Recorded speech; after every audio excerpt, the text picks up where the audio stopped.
terkait dengan tambang apakah merusak lingkungan gitu ya. Karena isu ini menjadi isu yang tidak ada habisnya, pro kontranya selalu banyak dan selalu dibicarakan gitu ya. Kalau tadi pertanyaannya kenapa, mungkin dari sisi lingkungan itu ada beberapa hal ya. Karena itu tadi ya, dari contoh kecil kebermanfaatan untuk kehidupan kita pun tidak ada yang terlepas dari hasil tambang gitu ya. Kalau misal pertanyaannya adalah kenapa tambang selalu stigmanya negatif, kalau dari sisi lingkungan pertama mungkin ini ya, karena deforestasi hutan gitu ya. Deforestasi. Tambang seringkali dikaitkan dengan adanya pencemaran air ya.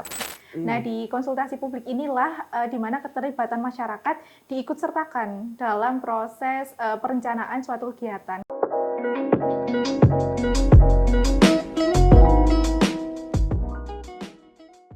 Selamat datang di Open Minder Podcast, podcastnya Orang Tambang.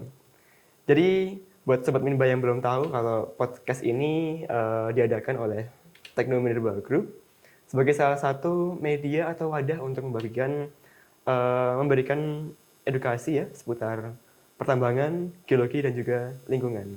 Dan hari ini kita tag di studio Smoothlands atau Asa Muda Indonesia yang masih menjadi bagian dari Tekno Mineral Group yang bergerak di bidang industri kreatif nih, teman-teman atau sobat Mimbal semuanya.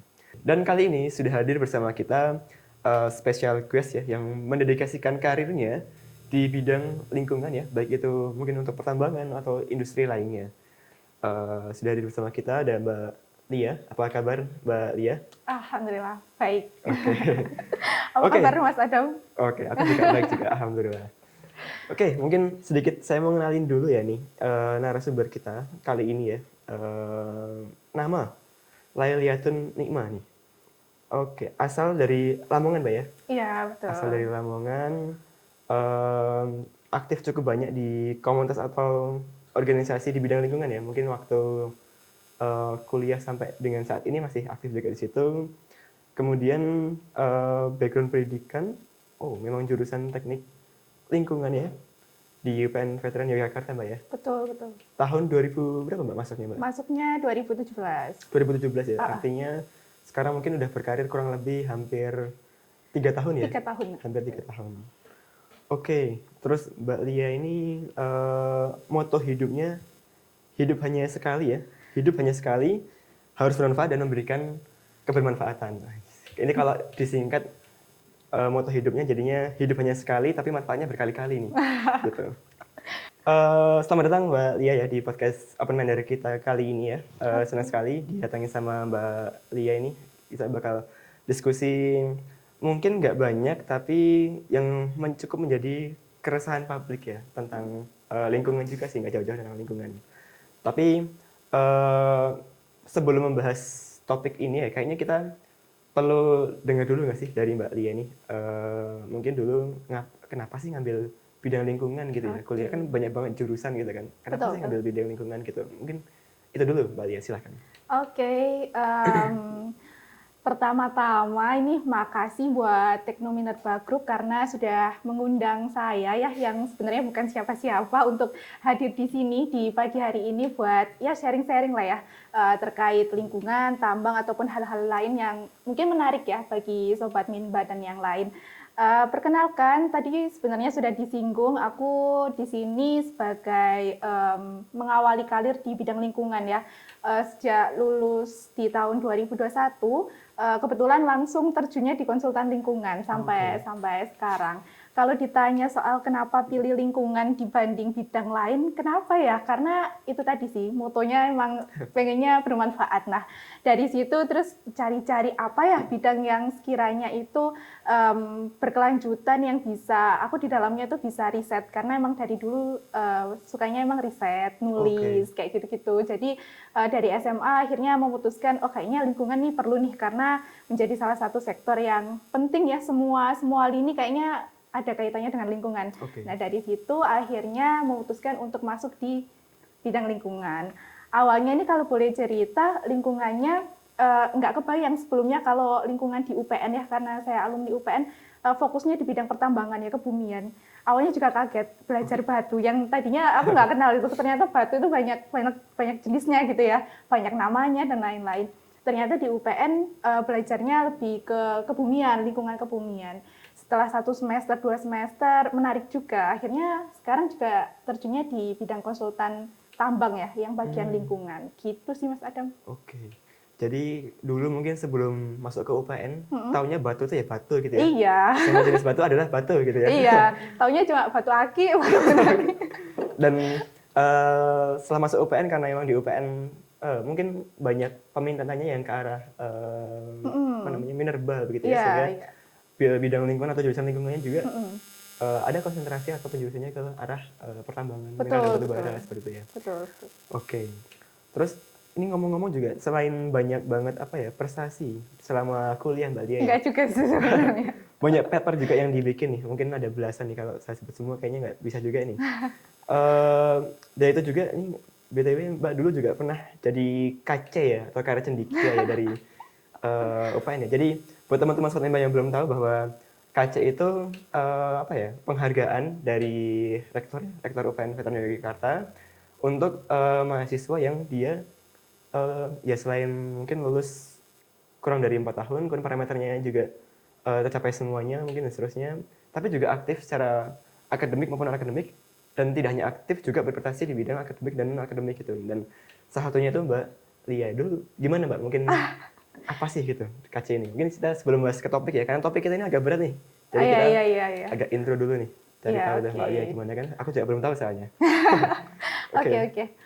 Sebenarnya ini sih ya, dari awal masuk kuliah itu emang sudah meniatkan kalau nggak jadi mapres, mahasiswa berprestasi, Oke. kalau nggak ya jadi KC gitu ya. Karena apa ya, waktu itu cuma sebatas itu aja pencapaiannya yang pengen dicapai ya waktu kuliah. Jadi dari awal sudah meniatkan untuk kalau bisa aktif lah di perkuliahan gitu ya, baik organisasi maupun asisten dosen, asisten penelitian. Karena menurutku waktu-waktu kuliah itu waktu-waktu krusial buat kita all out gitu ya, buat mengikuti berbagai kesempatan dan peluang gitu. Terus kebetulan juga waktu itu emang suka nulis kan ya. Salah satu parameter KC ini adalah paper, bisa menerbitkan paper, terus ikut conference baik nasional maupun internasional gitu ya, publikasi gitu ya. Jadi dari situ sih karena aku suka juga, ya udah akhirnya pas kuliah itu lumayan ya nggak banyak banget tapi ya ada lah ya papernya. Jadi ya udah pada akhirnya bisa KC itu. Sebenarnya itu juga ya itulah. Oke. Keren sih bisa sampai dapat KC itu karena ya mahasiswa pasti ribuan ya. Tapi yang KC kan hanya 1 sampai 3 ya kalau nggak salah Mbak ya. Iya. Oke, mungkin apresiasi dulu sih tentang itu ya. Oke, sebelum masuk ke topik juga mungkin tadi kan disampaikan kalau setelah lulus itu masuknya ke dunia konsultan ini. Padahal kalau kemarin kerja mau di mana kan terbuka peluang selebar-lebarnya itu kan. Apalagi lingkungan ya. Betul, mungkin tambang juga butuh lingkungan. Di lingkungan sendiri juga banyak banget cabangnya, industri dan juga seterusnya gitu ya. Mungkin kalau ada background apa namanya tadi suka nulis paper penelitian gitu-gitu, loker atau peluang di bidang saintis juga besar sekali gitu kan. Nah ini kenapa sih kok ngambilnya di konsultan? Apa karena emang ada momennya waktu itu, atau emang ada keinginan lain yang memang Mbak kejar juga gitu? Iya, itu tadi sih. Sebenarnya bidang lingkungan tuh banyak banget ya.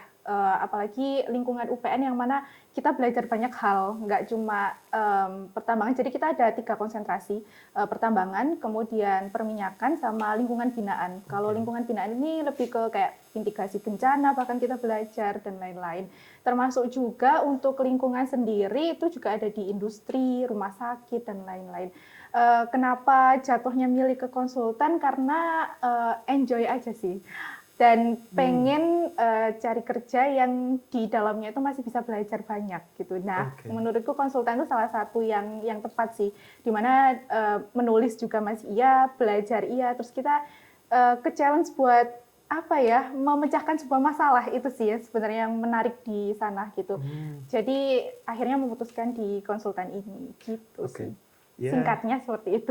Ya meskipun singkat tapi ini cukup ini ya mungkin memberikan gambaran buat sobat Minba semua ya, karena sobat Minba ini kan nggak hanya dari yang mungkin masih kuliah aja mahasiswa atau udah profesional, tapi juga harapannya teman-teman yang sobat Minba yang masih duduk di bangku kuliah mungkin tapi udah lagi cari-cari nih ke depan tuh mau bergerak di bidang apa sih atau belajar dalam ilmu apa sih.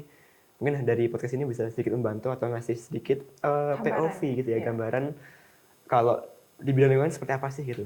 Nah, cocok banget nih buat teman-teman semua sobat Mimba yang kalau punya passion di bidang lingkungan, ya wajib nonton ini sih kayaknya ya. Bisa di-share-share ke teman-teman nanti ya.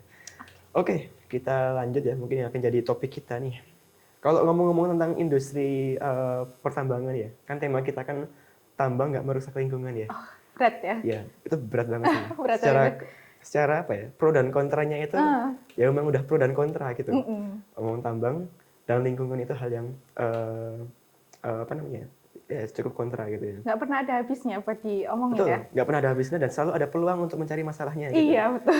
Nah, oleh karena itu nih kita mau coba ngasih sedikit apa ya, mungkin pandangan dari Mbak Lia juga tentang hal ini itu seperti apa gitu ya.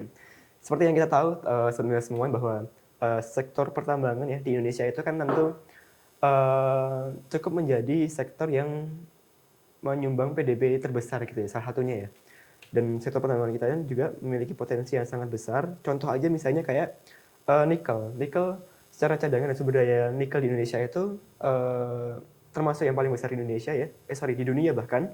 Yang berkontribusi nih saya lihat datanya berkontribusi 50% terhadap produksi nikel global. Artinya mereka yang butuh industri pabrik itu sangat bergantung dengan Betul. Indonesia. Dalam hal ini kebutuhan nikel untuk mungkin secara hilirisasinya nanti sampai dengan industri baterai listrik dan seterusnya gitu-gitu. Selain itu nggak cuma nikel nih, Indonesia itu karena terletak di apa ya? Ring of Ya, fire ya. orang nyebutnya ring of fire ya Ah, ah, atau aktif gitu ya, maka sumber daya akan minerba ya, yaitu mineral atau batu bara, oil and gas juga itu besar sekali cadangannya. Dan kalau ngomongin tentang emas ya atau logam mulia, kita produksinya terbesar nomor 8 di dunia. Kemudian eh, yang sekarang lagi banyak muncul juga tentang batu bara nih. Batu bara kita di tahun 2024 itu memecahkan rekor ya. Rekor tertinggi produksi batu bara Indonesia yaitu sebesar 836 juta ton ya. Dan ini juga sekaligus menjadikan Indonesia sebagai pengekspor batu bara terbesar di dunia saat ini gitu. Gitu. Jadi kalau ngomongin seberapa kaya Indonesia sih ya sekaya itu gitu. Itu baru ngomongin industri tambangnya aja, belum berbicara tentang agriculture-nya, wisata atau ekoturismenya ya. Kemudian sampai dengan ke bonus demografi kita ya, bonus demografi dari banyaknya masyarakat Indonesia yang di usia produktif gitu. Jadi kita optimis sih bahwa Indonesia 2020 kita optimis sih bahwa Indonesia 2045 itu akan benar-benar tercapai sebagai Indonesia emas untuk kita semua gitu. Oke, balik lagi tentang potensi sumber daya alam Indonesia yang begitu melimpah ya, dan sebagaimana amanah dari pasal 33 ayat 3 bahwa bumi, air, alam dan seisinya ya kurang lebih itu harus dimanfaatkan untuk sepenuhnya kemakmuran rakyat ya, kurang lebih seperti itu isinya. Dan dari situ maka lahirlah isi industri tambang ini gitu. Kalau ngomong juga bahwa keseharian kita semua ya nggak jauh-jauh dari tambang nggak iya. sih? Mungkin Betul. ya semua aspek sipil bahan bakunya dari tambangan. Kemudian logam mulia, nilai tukar emas dan seterusnya untuk masalah perekonomian dunia juga dari pertambangan gitu kan. Sampai ke hal-hal yang ibaratnya ke mungkin fashion ya. Fashion Iya. atau mungkin make upnya Mbak Lia sendiri nih. Itu kan dari gamping ya. Ya, jadi semua yang kita butuhin itu tetap dari tambang ya. Termasuk sampai ke gelas ini ya. Ini kan juga dari apa namanya bahan tambang juga gitu. Jadi bahan tambang begitu besar kebutuhannya, maka dalam produksinya juga kita akan selalu beriringan dengan yang namanya isu-isu lingkungan gitu ya. Betul. Karena apapun yang merubah keadaan itu pasti akan ada dampak-dampaknya ya. Dan sekarang kita yang mau kita bahas itu mungkin lebih spesifiknya ke tambang dan lingkungan nih gitu. Oke, ini ngomong-ngomong nih Mbak Lia ya, kan kita sudah tahu juga bahwa sejauh ini banyak banget simpang siur berita bahwa industri pertambangan itu banyak banget ngasih dampak ke lingkungan gitu ya, baik yang secara langsung yang sekarang lagi hype-nya ya.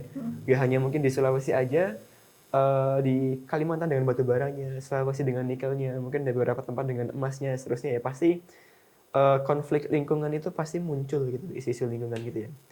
Nah ini kira-kira kenapa gitu ya? Mungkin yang mau saya tanyain ke Mbak Lia sih tentang berkembangnya tambang yang ada sekarang ini, oleh masyarakat dianggap merusak lingkungan itu, kalau dari segi Mbak Lia itu pandangannya itu kenapa sih gitu ya? Kenapa kok ada, atau kenapa sih kok selalu tambang diasosiasikan dengan isu lingkungan gitu, kerusakan lingkungan gitu? Kenapa sih kira-kira gitu?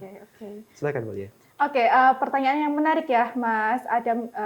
Yang topik yang kita bahas terkait dengan tambang, apakah merusak lingkungan gitu ya? Karena isu ini menjadi isu yang tidak ada habisnya, pro kontranya selalu banyak dan selalu dibicarakan gitu ya.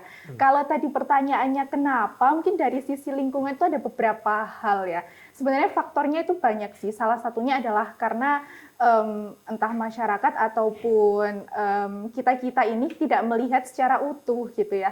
Yang dilihat adalah tambang itu selalu negatif aja ya. Bagian rusaknya ya. Bagian rusaknya, bagian negatifnya, pokoknya bagian jelek-jeleknya lah yang kelihatan itu. Padahal kalau kita melihat secara utuh mungkin bisa jadi ada perspektif lain ya. Kenapa tambang ini ada? Karena itu tadi ya, dari contoh kecil kebermanfaatan untuk kehidupan kita pun tidak ada yang terlepas dari hasil tambang gitu ya. Kalau misal pertanyaannya adalah kenapa tambang selalu stigmanya negatif, kalau dari sisi lingkungan pertama mungkin ini ya, karena deforestasi hutan gitu ya. Deforestasi. Betul, tambang itu selalu lah ya, semua tambang dari yang awalnya hijau mungkin ya, ada pembukaan lahan, kemudian yang awalnya tadi bukit, terus adanya kegiatan pembongkaran dan lain-lain jadi berubah ini morfologinya. Nah, dari awal situ aja ini ya udah menimbulkan masyarakat yang mungkin akan seuzon gitu ya. Wah, ini ada tambang terus yang tadinya bagus, hijau, asri, hutan, terus tiba-tiba berubah gitu ya. Jadi gundul lah, jadi gersang lah gitu-gitu. Nah, dari awal situ yang udah muncul lah stigma, tambang ini merusak lingkungan nih karena ada yang berubah itu tadi. Pertama itu, kemudian kedua dari sisi pencemaran ya. Tambang seringkali dikaitkan dengan adanya pencemaran air ya, pencemaran air maupun udara sih. Kalau kita bahas airnya sendiri, kasus di beberapa tempat ya mungkin Sulawesi ataupun Kalimantan, adanya tambang ini bisa menurunkan kualitas air permukaan, air sungai karena adanya percampuran antara material tambang yang terbawa air hujan, terus kemudian akhirnya menurunkan kualitas air sungai ya, jadi yang awalnya jernih jadi keruh, terus ada kandungan logam berat dan lain-lain. Kemudian kalau dari segi udara, biasanya karena polusi ya, kegiatan pengangkutan debu yang dihasilkan sehingga menurunkan kualitas udaranya itu, mengganggu aktivitas masyarakat dan lain-lain. Kemudian untuk mengapanya adalah yang menurutku yang paling penting ya, adalah konflik sosial sih Mas. Jadi kalau kita anak lingkungan ya, biasanya kita itu dari kuliah itu kita ada pelajaran bahwa lingkungan itu terdiri dari tiga aspek, abiotik, biotik, dan sosial. Jadi sosial ini sebenarnya masuk ke dalam salah satu hal yang terpenting di lingkungan yang sering terlupakan. Sayangnya seperti itu. Termasuk juga di kegiatan pertambangan ini. Sayangnya kegiatan pertambangan yang biasanya dilakukan oleh perusahaan kurang melibatkan masyarakat ya, masyarakat kurang terlibat, kemudian belum adanya kesepakatan lah antara perusahaan dengan masyarakat. Nah ini yang awal mula timbulnya konflik dan stigma yang akhirnya terus berkembang di masyarakat dan nggak ada habisnya itu ya. Salah satunya karena itu sih, konflik sosial gitu. Jadi kurang lebih itu sih kenapa tambang itu merusak lingkungan. Dan balik lagi itu alasan awal ya. Kita belum menelisik lebih jauh bahwa alasan-alasan itu ada juga pengendalian dan pengelolaannya gitu. Gitu sih Mas Adam. Mungkin kalau dari segi pandangannya Mbak Lia, kalau aku boleh summary dikit ya. Tadi berarti ada deforestasi, kemudian ada yang hubungannya sama pencemaran baik itu air, udara gitu ya. Kemudian yang ketiga itu konflik sosial gitu ya. Tadi menarik juga, kita dulu kalau anak-anak tambang mungkin banyak yang udah lupa mungkin ya. Dan sampai sekarang mungkin masih notisnya bahwa lingkungan itu ya biotik dan abiotik kan. Ternyata ada juga sosial yang harus jadi sebuah satu kesatuan begitu ya di manapun itu gitu. Tadi pandangannya cukup detail ya, saya pikir ya. Ini yang menyebabkan bahwa ini salah satu pandangan dari seorang Mbak Lia gitu ya, bahwa tambang itu selalu diasosiasikan dengan kerusakan lingkungan karena hal itu tadi gitu. Tapi kalau boleh saya bilang juga, mungkin kita dari segi orang tambang, ya tentu kita juga memperhatikan aspek lingkungannya ya dengan dibantu oleh para ahli di bidang tersebut. Eh, Hal apa sih yang kira-kira bikin adanya stigma seperti itu ya? Kalau dari saya pribadi mungkin melihat itu sebagai adanya perubahan rona ya. Oh iya, iya. Perubahan Itu rona juga. yang cukup signifikan dalam waktu yang singkat, Mm-mm. pasti dampak yang terasa itu akan terasa besar gitu. Betul, betul. Contoh misalnya dulu misalnya Jogja gitu. Dulu kan banyak perkebunan gitu. Mungkin tahun-tahun berapa? Tahun-tahun Iya. 50, 60, 70 mungkin ya banyak. Masih banyak kebun-kebun atau mungkin sawah dan seterusnya, atau mungkin bahkan di daerah sana banyak sekali hutan gitu ya. Hutan sampai ke jadi kota itu kan butuh waktu yang cukup lama begitu, sehingga waktu yang lama ini yang merasakan di dalamnya, termasuk dalam hal ini manusia atau masyarakat, kayak ngerasanya itu ya udah sambil proses aja sih gitu. Jadi kayak nggak kerasa dampaknya gitu. Padahal dampaknya ada juga gitu. Coba kalau misalnya kita di tahun ini, di bulan Februari nih ya sekarang ya, terus tiba-tiba di desa kita jadi kota nih, besoknya kan kaget kita masih kan. Iya, iya. Jadi dampaknya kan kerasa besar. Nah, begitu juga dengan tambang. Yang dulunya itu hutan terbentuk sekian ratus tahun, jadi vegetasi yang bagus gitu ya, benar-benar alami dan hijau dan seterusnya, tiba-tiba harus dibuka di tadi deforestasi, pohon-pohonnya diambil, kemudian dilakukan penambangan gitu ya, yang mungkin umur tambang itu 5 sampai mungkin paling lama berapa ya? Mungkin 30 tahun Iya. paling kali ya. Dan itu kan cukup signifikan ya secara waktu proses jadinya gitu. Alhasil dampaknya juga akan langsung terasa besar gitu. Karena yang biasanya itu sunyi-sunyi aja tiba-tiba ada akses penambangan gitu kan. Jadi dari adanya perubahan yang signifikan ini juga yang jadi salah satu faktor yang memicu aku pengen ngomong nih gitu ya. Kalau wah ini ngerusak nih dan seterusnya gitu kan, dan dengan banyak stigma tadi maka sampai sekarang mungkin kita masih sering mendengar kalau tambang itu yang merusak lingkungan gitu kan, padahal sebetulnya tidak gitu. Nah, mungkin kita akan bahas lebih lanjut sih Mbak Lia tentang aktivitas penambangan gitu ya. Aktivitas pertambangan ini kan kita banyak banget, mulai dari apa namanya Eksplorasi. studi awal ya, prospeksi, studi kelayakan, eksplorasi dan seterusnya gitu ya, sampai dengan operasi produksi, sampai dengan reklamasi dan pasca tambang gitu ya. Betul, betul. Tahap-tahap ini sudah menjadi satu kesatuan di bidang menjadi satu kesatuan tahap pertambangan itu gitu ya. Dan mulai dari membuka lahan sampai memperbaiki lahannya lagi itu wajib dilakukan oleh sebuah atau para pelaku usaha tambang gitu ya. Dan ini sudah diatur juga dalam peraturan-peraturan yang ada kan ya. Baik mungkin di Kementerian ESDM sendiri, kalau saya mungkin lebih di ke situnya. Kalau di industri pertambangan itu diatur sama Undang-Undang Nomor 3 Tahun 2020 ya, tentang tata kelola pertambangan ya, yang tentunya berpihak pada kepentingan nasional, tapi juga harus berwawasan lingkungan. Ini yang saya highlight sih ya. Jadi di dalam undang-undang ini tentunya keseimbangan aspek antara teknis, ekonomi, dan lingkungan itu menjadi faktor yang menjadikan kita itu menyatakan itu bahwa layak atau enggak sih gitu. Iya, betul. Bisa dilanjutkan atau enggak sih gitu. Nah, 3 aspek itu sih, dan lingkungan itu menjadi salah satu aspek yang harus kita apa ya? Yang selalu bukan ya. Jadi 3 aspek ini selalu ada dan selalu dijadikan dasar nih untuk menentukan itu layak atau tidak gitu ya. Jadi penting banget kan ngomongin tentang lingkungan itu berarti kan.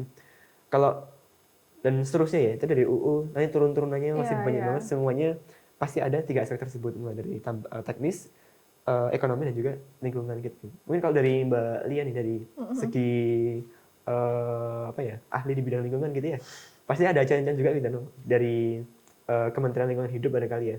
Ini mungkin boleh diceritakan Mbak, bahwa gimana sih regulasi di Kementerian Lingkungan Hidup gitu ya, secara singkatnya. Oke.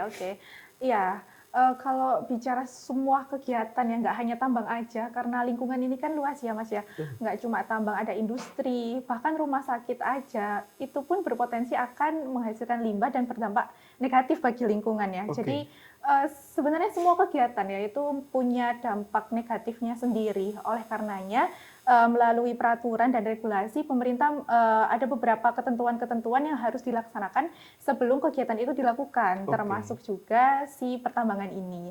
Kalau bicara soal regulasi, menurut saya semuanya sudah lengkap ya. Jadi antara ESDM pelakunya maupun KLHK yang nantinya akan mengawasi dan lain-lain, itu sebenarnya sudah saling bersinergi lah untuk jangan sampai kegiatan penambangan ini justru merugikan. Pada intinya semua pengennya adanya kegiatan ini menghasilkan dampak yang positif gitu kan. Kalau dari segi peraturan, termasuk juga di KLHK, makanya sebelum adanya izin untuk operasi kegiatan pertambangan ini perlu dilakukan kajian lingkungan yang dituangkan dalam izin melalui dokumen kalau kita di lingkungan itu ada UKL UPL maupun AMDAL gitu ya.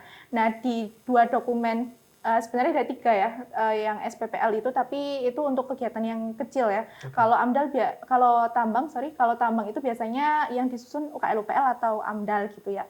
Nah dua dokumen ini sebenarnya yang bisa memastikan gitu apakah kegiatan tambang ini layak secara teknis, ekonomis maupun secara lingkungan. Dan lingkungannya pun di dua dokumen ini yang dibahas nggak cuma perubahan bentuk lahan aja, potensi pencemaran enggak, tapi terkait masyarakat juga gitu. Masyarakat juga dilibatkan di sini di penyusunan dokumen ini. Yang perlu kita ketahui juga sebelum adanya pengesahan ya izin lingkungan, kita nyebutnya izin lingkungan itu wajib juga setiap pelaku usaha ya, nggak hanya tambang, industri juga harus melakukan yang namanya konsultasi publik. Nah, di konsultasi publik inilah di mana keterlibatan masyarakat diikutsertakan dalam proses perencanaan suatu kegiatan. Nggak hanya tambang ya, kita bicara secara luas, industri pun begitu, rumah sakit pun begitu. Nah, di konsultasi publik ini, masyarakat yang nantinya akan menyampaikan keresahannya, terus harapannya dari kegiatan ini, masyarakat ingin dilibatkan di bagian apa, misalnya tenaga kerjanya kah, kemudian program pemberdayaan masyarakat kan ada ya di tambang. BPM ya, BPM juga termasuk nantinya juga disepakati di konsultasi publik ini. Secara garis besar untuk pengurusan izin itu memang sudah disediakan wadah ya, tinggal bagaimana implementasinya itu tadi agar yang disampaikan masyarakat juga diakomodir oleh perusahaan sehingga konflik sosial yang saya katakan di awal itu dapat dihindari gitu, nggak akan terjadi. Itu sih sebenarnya Mas. Jadi dari peraturan-peraturan yang ada juga udah mewajibkan adanya keterlibatan masyarakat ya, ya seluruh stakeholder sih sebenarnya pemerintah, masyarakat dan juga si perusahaan itu sendiri sebagai pelaku dari sebelum kegiatannya dimulai gitu ya. Jadi ya secara regulatif sih memang sudah sangat mengantisipasi hal-hal yang ke depan tidak diinginkan gitu. Betul, di PP 22 itu juga itu ada ketentuan sendiri, konsultasi publik harus mengundang siapa, kemudian berapa minimal yang ada hadir. aturan absennya gitu ya.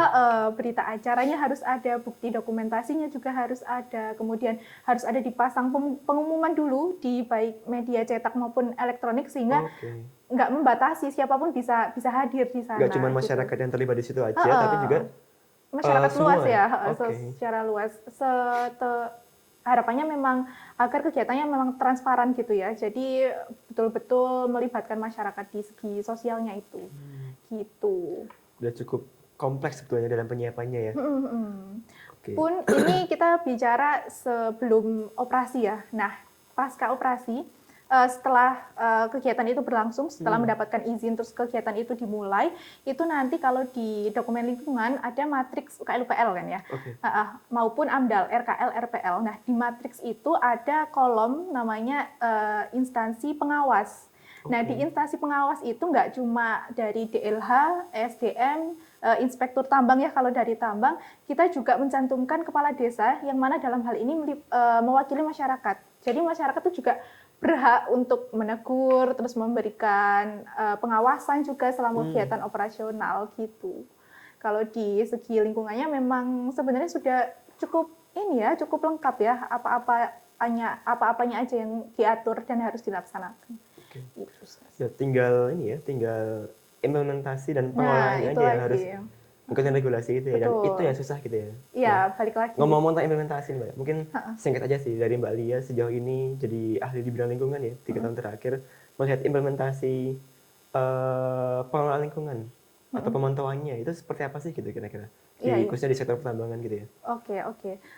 Ya itu yang disayangkan ya. Kenapa konflik ini, topik ini selalu dibahas dan nggak ada habisnya karena itu tadi antara regulasi dengan implementasi itu masih jauh gitu ya. Apa yang direncanakan sudah bagus banget, udah lengkap gitu ya. Namun sayangnya implementasinya itu yang harus terus dilakukan evaluasi. Dan ini menjadi PR kita bersama sih ya. Nggak cuma hanya untuk pelaku tambangnya aja. tapi juga stakeholder lain gitu ya, saling terlibat, baik itu dari pemerintah dari segi pengawasan maupun dari masyarakat. Pun termasuk aku dan Mas Adam juga ya sebagai di sini yang punya keilmuan di bidang itu gitu ya. Jadi untuk memberikan saran dan masukan selama kegiatan itu berjalan gitu. Itu kan ya pasti diperlukan juga ya untuk implementasi yang lebih baik gitu. Pada dasarnya implementasi sih ya. Karena regulasinya kalau ngomongin regulasi ini sudah bahkan sangat kompleks saya kiranya ya untuk menjalankan suatu usaha baik itu tambang ataupun yang lain. Step by step yang dilewati kan sangat panjang ya, dari mulai kalau tambang iup dulu ya, iup kemudian sampai ke pasca tambang. Nah, sampai pasca tambang ada dokumennya banyak dan tebal-tebal gitu ya. Jadi secara regulasi itu sudah sangat lengkap. Cuma ya itu tadi PR kita bersama adalah dari implementasinya yang perlu dievaluasi gitu. Implementasi dan pengelolaan lah ya. Nah, betul. tapi juga dari tadi kan kita mungkin ngobrolnya tentang ketidaktercapaian aja ya, ketidaktercapaian pengelolaan lingkungan nih mungkin ya, yang tadi banyak disampaikan. Tapi kalau dari ini ya, jadi kita ada tim yang juga meriset topik ini juga gitu ya. Tidak hanya menemukan hal-hal yang berhubungan dengan kerusakan lingkungan aja, tapi juga kita nemu ini banyak kok sebetulnya perusahaan-perusahaan tambang yang dapat menerapkan pengelolaan lingkungan dengan yang cukup baik gitu ya, bahkan sampai menjadikan aspek ini menjadi salah satu strategi perusahaan gitu. Betul. Jadi kalau boleh dibilang sih best practice-nya di bidang pengelolaan lingkungan ya, itu ada yang namanya ESG ya. Iya. ESG ya. Sekarang mungkin bahasa kerennya itu ESG ya, ESG gitu kan. Jadi ketika perusahaan berkomitmen terhadap ESG ini ya, ESG itu apa sih gitu? Itu tuh adalah environment, social, and governance gitu. Jadi secara singkat sih ini adalah dalam menjalankan kegiatan bisnisnya nih, perusahaan itu harus memperhatikan aspek lingkungan, masyarakat dan juga tata kelola gitu ya. Tata kelola yang baik tentunya. Kalau di tambang ada yang namanya good management dan seterusnya gitu ya. Itu banyak banget tata kelola yang harus dijalankan gitu. Dan ESG ini juga dapat membantu perusahaan dalam menjalankan pembangunan yang berkelanjutan gitu. Contohnya misalnya ada mungkin yang aku tahu juga yang tadi ada banyak sih sebenarnya ada listnya ya. Contoh yang baru-baru ini ada Bumi Resource ya, yang dia program ESG-nya sangat bagus banget sampai dapat berbagai penghargaan dari internasional juga gitu. Dan masih banyak lagi perusahaan-perusahaan yang bergerak di bidang mineral, batu bara maupun batuan, mungkin ada beberapa yang sudah menjalankan ESG ini dengan baik gitu ya. Dan kadang-kadang yang udah baik-baik seperti ini yang nggak dilihat sama masyarakat gitu kan. Yang dilihat hanya yang kurang isu-isu panasnya gitu ya. aja gitu kan. Betul. Jadi mungkin kita ingin ngasih POV ke sobat Timba semuanya bahwa nggak selamanya tambang itu merusak lingkungan. Kita emang merubah rona lingkungan tapi kita tidak merusaknya ya. Jadi we are just break ya. Not change ya. Sorry, not change. Oh no, not break, just change gitu ya. Tidak merusak tapi merubah gitu. Oke. Terus ngomongin soal tadi ya, sebenarnya di lingkungan juga ada namanya proper. Kalau di kita itu apa akan itu? diikuti oleh beberapa perusahaan yang memang layak dan lolos, di mana di proper ini nanti ada kategori emas, hijau, biru sampai yang paling parah kalau nggak salah hitam ya. Jadi kalau udah hitam dia nggak boleh beroperasi lagi. Nah, proper ini tujuannya adalah untuk menilai seberapa besar komitmen perusahaan untuk melakukan pengelolaan lingkungan, termasuk juga di limbahnya, kemudian keberlanjutannya, pemanfaatan limbah sampai zero waste, itu nanti dinilai di proper ini. Ini program, salah satu program KLHK juga sih. Jadi ini bisa jadi ini juga ya, ajang perlombaan gitu ya, untuk masing-masing perusahaan tambang, dan nggak sedikit juga perusahaan tambang yang berhasil mendapatkan proper emas gitu. Artinya pengelolaan lingkungan mereka sudah baik gitu ya. Ya ini yang harusnya disoroti juga ya. Jadi nggak cuma bagian negatifnya aja, positifnya juga itu tadi kita harus melihat secara utuh gitu ya. Nggak cuma di bagian rusak-rusaknya aja, tapi di bagian manfaat dan juga yang impact yang diberikan juga secara luas gitu. Ya mungkin itu sih ya sekedar POV dari podcast topik ini ya sekarang ini ya. Jadi ya karena industri pertambangan itu cukup menjadi salah satu industri yang menyumbang PDB cukup besar ya. Mungkin tahun 2023 kayaknya 10-15% kalau PDB Indonesia atau pendapatan domestik bruto kita itu disumbang dari sektor mineral dan batu bara gitu ya. Jadi selagi itu masih dapat dikonservasi dan dimanfaatkan, tinggal pemanfaatannya ini yang harus selalu memperhatikan aspek lingkungan tadi gitu dengan berbagai regulasi yang ada sampai dengan tahap pelaksanaannya gitu ya. Oke.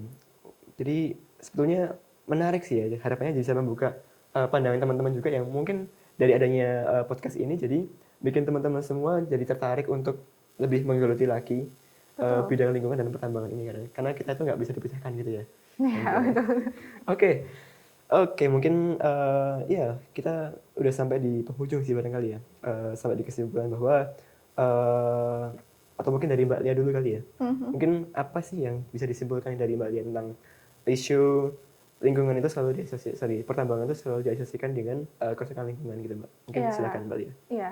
Oke, kalau dari perbincangan kita yang cukup panjang ini ya, dan sangat menarik sih menurutku untuk dibahas, yang bisa disimpulkan adalah bahwa itu tadi sih, kita harus melihat secara utuh dan secara luas. Karena pada dasarnya nggak cuma tambang aja, industri yang lain pun juga akan berpotensi untuk menimbulkan dampak yang negatif. Nah, yang jadi PR kita bersama adalah bagaimana implementasi dari regulasi yang sudah ada itu untuk bisa diterapkan dengan sebaik-baiknya gitu ya, diimplementasikan dengan baik gitu.